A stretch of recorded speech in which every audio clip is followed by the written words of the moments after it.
குரு அவர்களின் நல்லாசியுடன் தலைவர் அவர்களின் ஆலோசனைப்படி 12/12/2025 10.5 இடஒதுக்கீடு ஆர்ப்பாட்டத்திற்காக ஐயா அவர்கள் ஆணையிட்டிருக்கிறார்.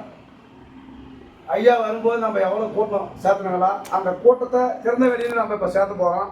அன்றைக்கி இண்டோர் உள்ள மண்டபத்து உள்ள சேர்த்ததுனால நிறைய கூட்டம் வெளியே வந்துட்டாங்க.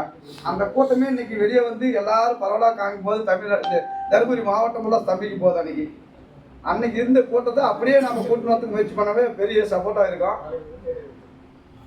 நம்ம அன்னைக்கெல்லாம் நம்ம நிறைய சொல்ல விட்டுடுங்க. வெளியே அங்கங்கே அப்படி அப்படியே இருந்தாங்க. அவங்கள ஒருங்கிணைச்சு வந்து நம்மளால சேர்த்த முடியல.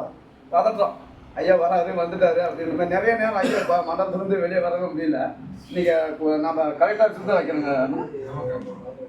கலெக்டர் ஆஃபீஸ் வைக்கும்போது திறந்த வெளியில் நாம் செய்கிற கூட்டம் மற்றவங்களுக்கு வைப்ரேஷன் ஆகுது, அதிர்ச்சி ஆகினே இருக்குது. ஒவ்வொன்றும் நம்ம செய்ய நம்மளை எவ்வளவு அவங்கள இழிவு பார்த்தாங்களோ அவங்களுக்கு அசிங்கம், அது வெளியே பார்த்த முடியாது. அது இன்னும் மேலும் மேலும் நம்ம செஞ்சுனே இருக்கணும். தருமபுரி மாவட்டத்தை ஐயா நேசிக்கிறதுனால தான் தருமபுரி மாவட்டத்துக்காருக்கு இளைஞரணி பொறுப்பு கொடுத்துருக்கிறாரு. அதை நாம் உணர்ச்சி ஆகணும். கட்சி 25 வருஷமா பாட்டாளி மக்கள் கட்சி தலைவர் யாருன்னு கேட்டால் தருமபுரி மாவட்டம் அனந்தான். அதுவும் ஐயா நேசிக்கிறதுனால தான் தருமபுரிக்காக கொடுத்துருக்கிறாரு. நாம் செஞ்சோ செங்கல்பட்டுக்கா யாருக்கும் கொடுக்குற அந்த மாதிரி பழக்கம் இல்லை ஐயாவுக்கு. ஐயா எது தேர்ந்தெடுத்தாலும் கரெக்டாக இருக்கும். இந்த 12ஆம் தேதி நம்ம மிக சிறப்பான கூட்டம் நடத்தணும்.